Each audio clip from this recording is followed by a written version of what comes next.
കർമ്മമണ്ഡലത്തിൽ തിളങ്ങി വിശ്വാസികളുടെ ഹൃദയത്തിൽ ആത്മീയ വെളിച്ചം വീശിയ സൂര്യ തേജസ് സയ്യിദ് അബ്ദുറഹ്മാൻ അൽ ബുഖാരി ഉള്ളാൾ തങ്ങളുടെ പുത്രൻ സയ്യിദ് ഖുറാ തങ്ങളുടെ വിടപറച്ചിലിന്റെ വല്ലാത്ത നൊമ്പരം സുന്നികൾക്ക് താങ്ങാവുന്നതിലും അപ്പുറമായിരുന്നു.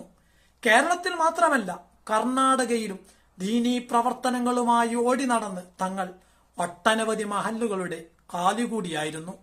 തങ്ങളുടെ ജനാദ നിസ്കരിക്കുവാൻ പതിനായിരങ്ങളാണ് ഓരോ സ്ഥലത്തും ഒഴുകിയെത്തിയത്. പിറ്റേ ദിവസം മുഴുവൻ പത്രങ്ങളിലും തങ്ങളുടെ വിയോഗം വലിയ വാർത്തയായി കാണാൻ സാധിച്ചു.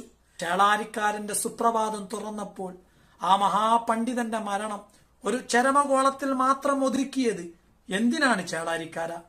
തങ്ങൾ അറിയപ്പെടാത്തത് കൊണ്ടാണോ?